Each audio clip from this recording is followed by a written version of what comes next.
To exist means to experience pain, a feeling we oftentimes find ourselves running from, attempting to avoid. But no matter where you run or where you hide, pain will always lurk, waiting for you with patience. The pain of existence sounds at first glance like a terrifying, pessimistic mindset that looks to undermine the happiness and joy found in life.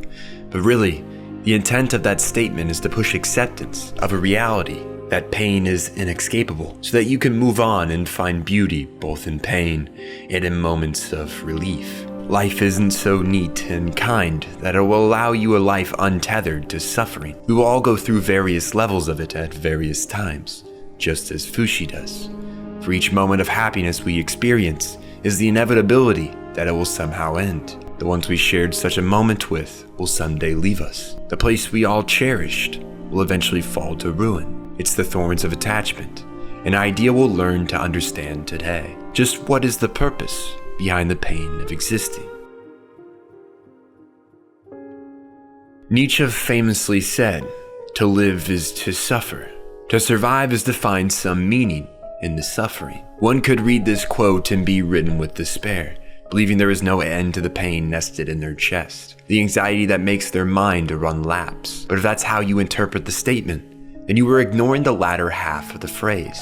To survive is to find some meaning in the suffering. Without assigning a reason or purpose, we're just suffering. What good is life if that's all we let it be? Your friend has died. You've just shattered your leg. There is no food or water within miles. To get through these hard times, we need to be able to see some kind of meaning in the suffering that comes from them. Nietzsche coined this as self-overcoming, the process of transforming that suffering into strength. Each ounce of pain a strike with a chisel against marble, slowly sculpting a refined image of who you are. Pain shapes us. Suffering shapes us.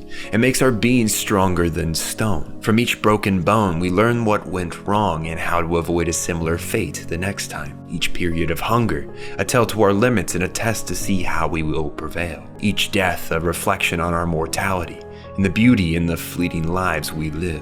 Self-overcoming is easier said than done. It relies on the individual accepting pain into their lives, finding a sort of relationship with it. A relationship Nietzsche described as amor fati, love of fate. Sure, you can try to resist pain, wall yourself off from the rest of the world, attempt to shelter your heart from losing what's around it by refusing to participate in life itself. But as some of you might know, this solution leaves you still in suffering. The only way to find peace in pain is to not resist it. Embrace it as part of our journey. Learn to love your fate. Love it to the point you wish for nothing to be different. Each scar, mental or physical, shapes the very being that is viewing this video. The mountains you climbed and roads you've traveled carved a person unique from any other. No one but you can experience life the way you experience it. You're the only one who knows your story, and the only person that can shape it into the one you wish to tell.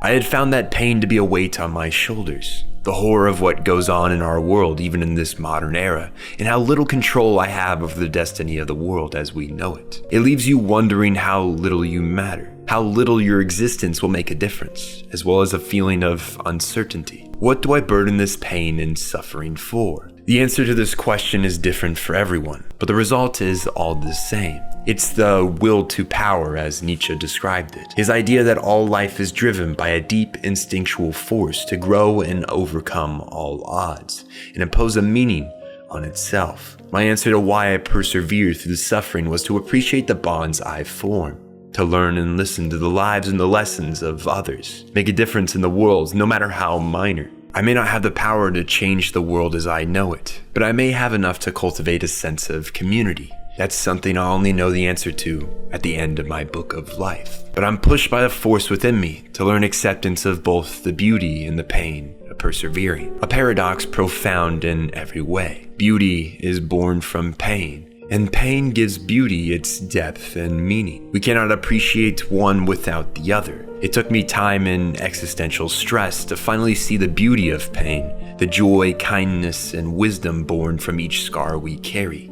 each fleeting connection we make with others. Once you begin to hold that pain close instead of distancing yourself from it, you realize it's never been some evil force attempting to ruin your joyous moments, but the very same force that created these moments to begin with. Life's most beautiful memories, ones of great love, courage, and sacrifice, are often accompanied by pain. The tears we cry of joy are shed just as they are in times of sorrow. Maybe we've been conditioned wrong all along to fear pain and uncertainty, when in these moments the truth of our existence is the most apparent. It is frail, imperfect, fleeting. Perhaps the greatest beauty is that we continue to exist alongside pain, the sense of purpose in passing on our story and sharing what we've learned. Death may no longer scare me when I've accepted its purpose, to force me to ponder the intent and meaning behind the wall it represents. Without this void that blockades me from the dead, I may not have learned to appreciate the moments I have with others. Without this looming thought that each moment I share with someone could be the last, would I truly learn life's greatest lesson, that everything is temporary? But that does not make it meaningless. It makes it all the more precious. We are born into this world where we will experience love and loss, joy and suffering, success and failure. Nothing stays the same and nothing lasts forever.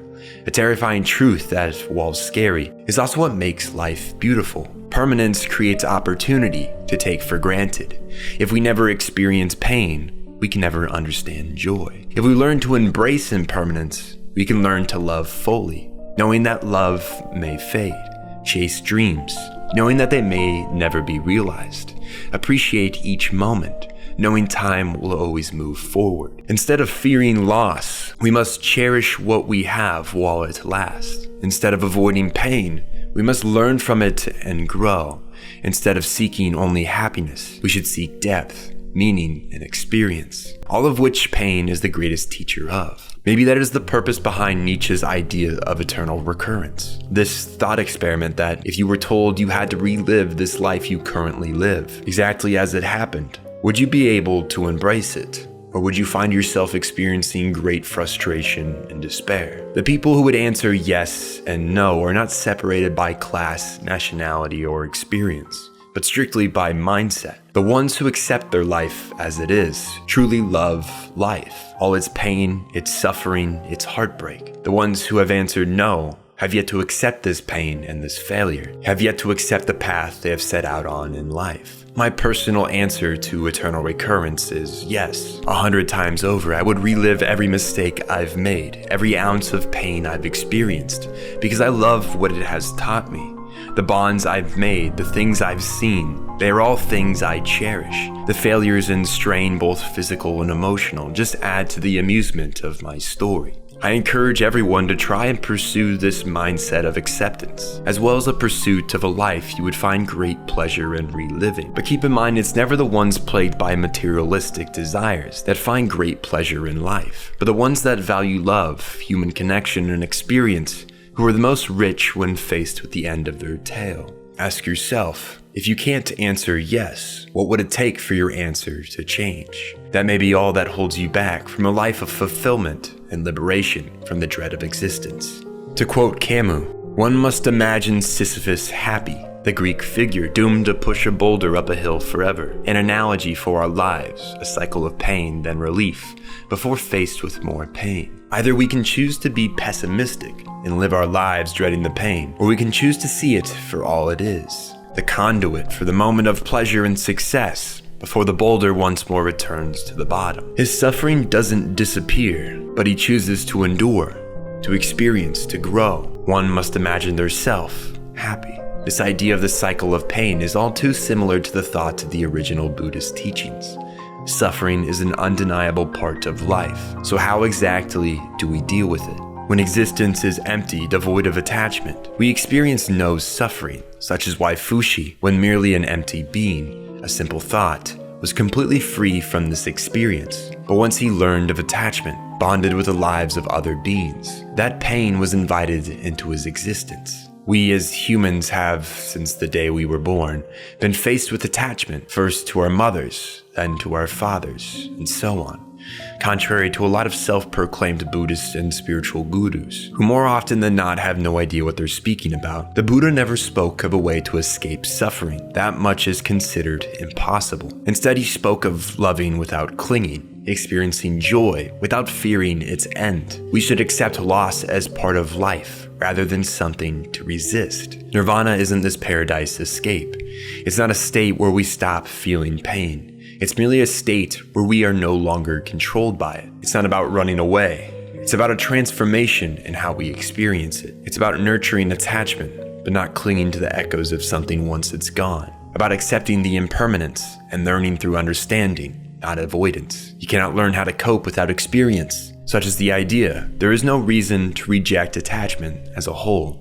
That would be an extremist misinterpretation. The Buddha simply warned against clinging and unhealthy attachment, all things Fuxi was forced to reconcile with. Through the pain of loss, he learned to shoulder the memories of the dead and continue on, wiser and more accepting with each goodbye. It is not suffering as such that is the problem, but the way we relate to it. A quote from the brothers Karamazov by Dostoevsky, a Russian philosopher who all too closely resembles a similar mindset when approaching the pain of existing. Pain is what makes us truly human. Nearly any philosopher or philosophy I'll pick from sees the idea of pain as something unavoidable in existence. But it's how we then view this pain that decides whether our mindset around it will be nihilistic and pessimistic or hopeful with a sense of purpose.